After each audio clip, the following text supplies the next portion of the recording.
وہ زمانہ آج ہم اپنی آنکھوں سے دیکھ رہے ہیں کہ ہم دین پر صحیح طریقے سے عمل نہیں کر پا رہے ہیں. ہمارا امتیاز جو تھا وہ ختم ہو گیا. ہم لوگ اپنے لباس سے پہچانے جاتے کہ لباس نہیں ہے. وضاقتہ ہماری پہچان تھی، وضاقتہ ختم ہو گئی. اور اسلام کے تشخصات کو، امتیازات کو ختم کرنے کی عالمی سازشیں ہو رہی ہیں. آزادی کے ساتھ 10-20 سال پہلے ہم جہاں چاہے نماز پڑھ لیتے تھے، آج نماز نہیں پڑھ پا رہے ہیں. ہم آزادی کے ساتھ اپنے مخصوص لباس میں جہاں چاہتے تھے چلے جاتے تھے، کوئی ہمیں روکنے ٹوکنے والا نہیں تھا. آج ہمارے لباس پر بھی نظر ہے، ہمارے بچیوں کے پردوں پر نظر ہے. یعنی پہرے بٹھا دیے گئے ہیں. ہم صحیح طریقے سے اپنے دین کو فالو کرنا ہمارے لیے بڑا مشکل ہو گیا ہے. تو ایسے حالات میں ہمارے سامنے سب سے بڑا مسئلہ اپنے دین اور ایمان کو بچانے کا ہے کہ دین اور ایمان کیسے بچے. ارتداد کی عالمی سازش اس وقت مرتد بنانے کی امت مسلمہ کو ہو رہی ہے. اور نبی پاک صلی اللہ علیہ وسلم نے فرمایا تھا کہ لوگوں، ایک زمانہ آئے گا کہ تمہیں مٹانے کے لیے لوگ ایک دوسرے کو دعوت دیں گے اور اس طرح سے بلائیں گے کہ جس طرح سے دسترخوان پر کھانے والوں کو بلایا جاتا ہے. نبی پاک صلی اللہ علیہ وسلم سے عرض کیا، صحابہ کی بات سمجھ میں نہیں آئی کہ آج ہم تھوڑے ہیں اور اللہ تبارک و تعالیٰ نے ہمیں عزت اور سرفرازی عطا فرمائی ہے کہ بڑے سے بڑا دشمن ہمارے نام سے کانپتا ہے. تو شاید ہم آج کے زمانے سے بھی اس زمانے میں جس کے تعلق سے نبی فرما رہے ہیں ہم کم ہوں گے. تو صحابہ نے عرض کیا کہ اللہ کے نبی ہماری تعداد بہت کم ہوگی کہ ہماری یہ حالت ہو جائے گی. نبی نے فرمایا کہ تعداد تمہاری کم نہیں ہوگی بلکہ تعداد بہت زیادہ ہوگی. آج کے مقابلے میں بہت زیادہ تمہاری تعداد ہوگی، لیکن تمہاری حیثیت سمندر کے جھانک کے مانند ہو جائے گی. تمہارا رعب اللہ تعالیٰ دشمنوں کے دلوں سے نکال دیں گے اور تمہارے دل کے اندر وہن ڈال دیں گے. صحابہ نے عرض کیا، اللہ کے نبی وہن کیا چیز ہوتی ہے؟ فرمایا کہ دنیا کی محبت اور موت سے نفرت. تو یہ سارے کے سارے حالات آج پیدا ہو رہے ہیں. اس وقت اپنے بچوں کے دین کی، ایمان کی حفاظت کرنا یہ ہمارے لیے بڑا مشکل ہو رہا ہے. ہم اس مسئلے پر غور ہی نہیں کر رہے. ہمارے سامنے فقر و فاقہ کا ایک مسئلہ ہے کہ روزی روٹی کا ایک مسئلہ کھڑا ہو گیا ہے، مہنگائی ہو رہی ہے، فلاں ہو رہا ہے. اپنے بچوں کا پیٹ کہاں سے بھریں، اس کے اوپر ہم ساری توجہ مبذول کر رہے ہیں. بچوں کے پاس مکان نہیں ہے، ان کے لیے مکان کا نظم کس طرح سے ہو، یہ ہمارے نزدیک ایک مسئلہ ہے. آبادی دنیا کی بڑھ رہی ہے، اگر آبادی بڑھتی رہی تو مفلسی طاری ہو جائے گی اور لوگ بھوک سے مرنے لگیں گے. آبادی پر کنٹرول کس طرح سے کیا جائے، یہ ہمارے نزدیک ایک مسئلہ ہے. لیکن مسلمانوں، جو سب سے اہم ترین اور سب سے نازک مسئلہ ہے کہ اپنے نسلوں کے دین کو اور ایمان کو بچانا، اس کے بارے میں ہمیں بالکل بھی فکر نہیں اور ہم بہت زیادہ غفلت کے شکار ہیں. شاید بیداری، آج کے پروگرام کا ایک عنوان میں نے پوسٹر میں دیکھا تھا، دینی بیداری کے تعلق سے بھی کچھ لکھا گیا تھا. یعنی بیداری کا مطلب ہے کہ کسی کو جگا دینا، مطلب یہ ہے کہ امت سو رہی ہے، امت خواب غفلت میں مست ہے. دین کے تعلق سے امت غافل ہے، بے فکر ہے. امت کو جھنجھوڑا جائے، ان کو بیدار کیا جائے، انہیں ان خطرات سے متنبع کیا جائے، انہیں آگے آگاہ کیا جائے کہ اپنے دین اور اپنے بچوں کے ایمان کے تعلق سے تم لوگ سوئے ہوئے ہو، تم بیدار ہو، اٹھو، اپنا منہ دھو، تم غسل کر کے اور بالکل مستعد اور تیار ہو گئے، تم ان خطرات سے مقابلہ کرنے کے لیے تیار ہو جاؤ. مطلب یہی ہے. تو ظاہر سی بات ہے واقعی ہم سو رہے ہیں، ہمیں فکر نہیں ہے اپنی اولاد کی کہ ہماری اولادیں کہاں جا رہی ہیں، ہمیں اپنی اولاد کو کس طرح سے بچانا ہے۔ بھائیوں، ہمارے علماء فرماتے ہیں اور قرآن و حدیث ہمیں بتاتی ہے کہ ایمان پر کسی کی ٹھیکیداری اور اجارہ داری نہیں ہے۔ علم اور ایمان، علم ایسی چیز ہے کہ جہاں قدر ہوتی ہے علم وہاں جاتا ہے، ایمان کی جہاں قدر ہوگی ایمان وہاں رہے گا۔ علم اور ایمان کے تعلق سے اگر غفلت برتی جائے گی تو یہ منتقل شفٹ ہو جاتے ہیں،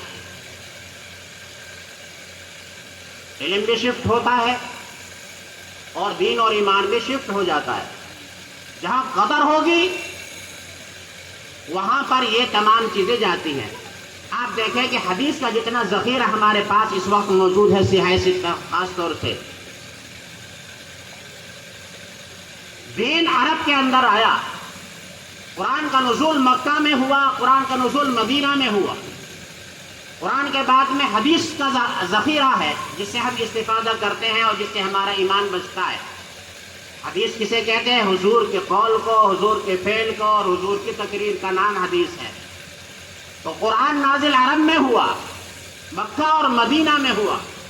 حدیث حضور پاک صلی اللہ علیہ وسلم نے جو ارشاد فرمائی ہیں وہ ساری مکہ میں یا مدینہ میں، لیکن زیادہ تر جو محدثین پیدا ہوئے ہیں، امام بخاری کو لے لیں، امام ترمذی کو لے لیں، امام مسلم کو لے لیں، یہ سارے کے سارے جو حضرات ہیں محدثین ہیں وہ عربی نہیں ہیں، وہ سارے کے سارے عجمی ہیں، عرب کے علاوہ دوسرے علاقوں کے رہنے والے ہیں۔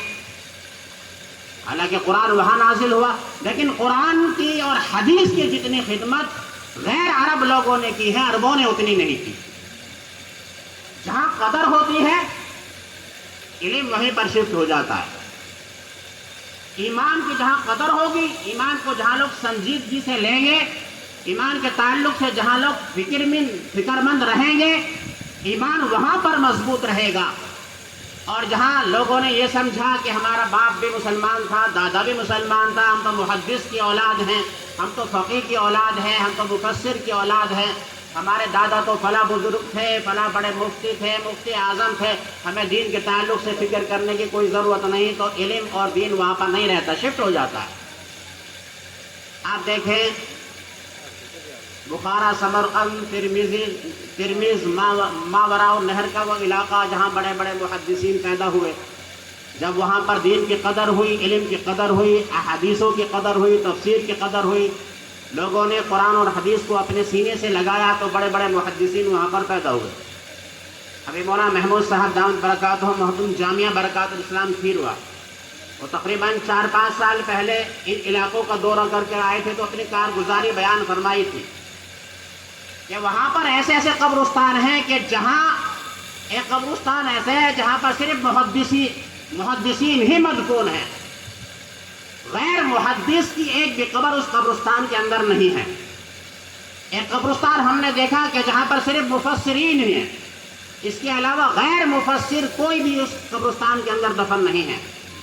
ایک قبرستان ایسا دیکھا کہ جہاں پر صرف حفاظ غیر حافظ کی ایک بھی قبر اس قبرستان کے اندر نہیں، جہاں پر حدیث کی اور قرآن کی ایسی عظیم خدمات انجام دی گئی، لیکن جب انہوں نے دین کے تعلق سے غفلت برتی اور علم کی اس طرح سے قدر نہیں کی کہ جس طرح سے علم کی قدر ہونی چاہیے، دین کو انہوں نے سمجھا کہ ہمارے باپ دادا تو بڑے بڑے محدث تھے، سارے حدیث کی جو خدمت ہوئی ہیں وہ ہمارے علاقے کے لوگوں نے کی ہیں، تو آج صورتحال یہ ہے اس علاقے کی کہ موحد کی بجائے لوگ کمیونسٹ اور دہری پیدا ہو رہے ہیں۔ لوگوں کو پتہ نہیں کہ کلمہ کیا ہوتا ہے، لوگوں کو پتہ نہیں کہ قرآن کیا ہے، لوگوں کو پتہ نہیں کہ حدیث کیا ہے۔ تو علم دین کی، ایمان کی جہاں پر قدر ہوگی، جو اس کو اپنے سینے سے چمٹا کر رکھیں گے، تو اللہ تبارک و تعالیٰ ایسے علاقوں کو نوازتا ہے، ایسے خاندانوں کو نوازتا ہے۔ اور جہاں سمجھا کہ مدرسے کا جلسہ ہے، ہم کیوں جائیں، کیا ملے گا وہاں پر، کوئی سیاسی جلسہ ہوتا تو ہم جاتے، وہاں پر کچھ نہ کچھ ہمیں عہدہ ملتا، کچھ نہ کچھ فائدہ ہوتا، نیتا جی کی نظر میں ہم جج جاتے، ان کی نظر کرم ہمارے اوپر پڑ جاتی، ہم مدرسے کے جلسوں میں جا کر ہمیں کیا ملے گا۔ تو دین کے تعلق سے جب بے غفلت ہوگی، بے فکری ہوگی تو اللہ تبارک و تعالیٰ محروم کر دیتے ہیں۔ اس لیے بھائیو دین کے تعلق سے آپ فکر کریں، ہم سب مل کر فکر کریں۔ اس وقت ارتداد کا ایک طوفان ہے اور ایک سیلاب ہے جو بڑے بڑے دیندار گھرانوں کے افراد کو، اولاد کو اور نسلوں کو بہا کر لے جا رہا ہے۔ اس وقت سب سے بڑا مسئلہ جو ہے وہ اپنی نسلوں کو ذہنی اور فکری اور عملی ارتداد سے بچانا ہے۔ تو اس کائنات میں سب سے بڑا اپرادھ اور سب سے بڑا گناہ ایمان کے بعد میں، ایمان کی دولت ملنے کے بعد میں ایمان سے محروم ہو جانا ہے۔ اس دھرتی پر اس سے کوئی بڑا گناہ نہیں ہے۔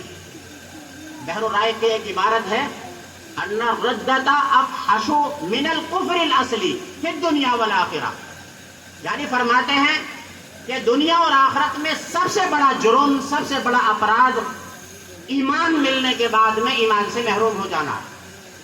یہ سب سے بڑا جرم ہے اور سب سے بڑا اپرادھ ہے۔ اس کی سزا اللہ کے نزدیک بڑی سنگین ہے۔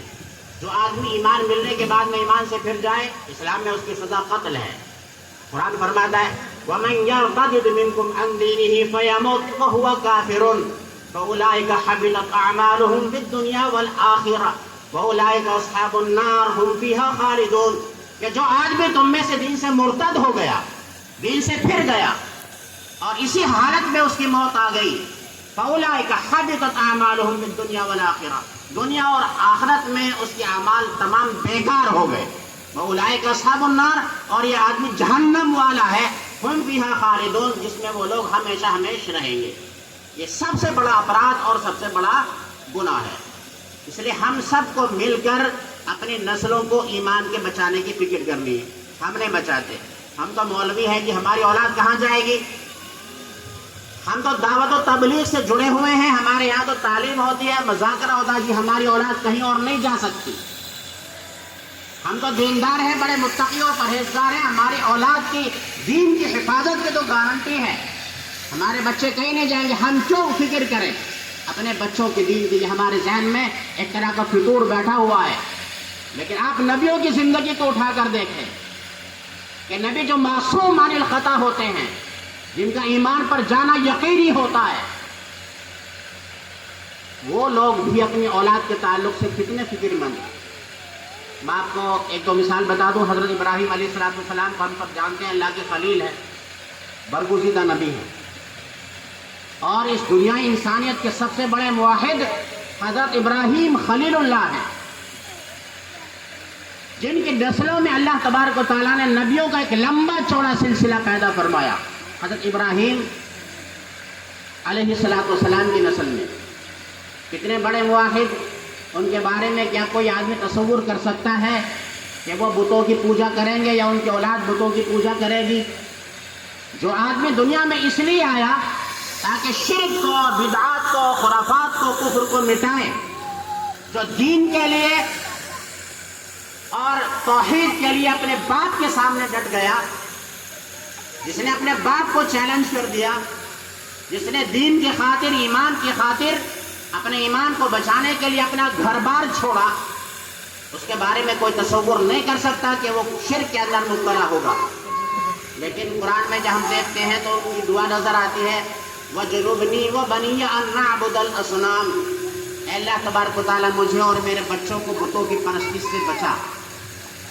یہ ابراہیم علیہ السلام کی دعا جو قرآن نے نقل فرمائی کہ ابراہیم جو نبی ہیں اور ان کی اولاد میں نبیوں کا ایک لمبا چوڑا سلسلہ ہے، وہ اللہ تبارک و تعالیٰ سے دعا فرما رہے ہیں کہ اللہ تعالیٰ مجھے بھی بچا اور میری اولاد کو بھی بچا اس بات سے کہ ہم بتوں کی پوجا کریں۔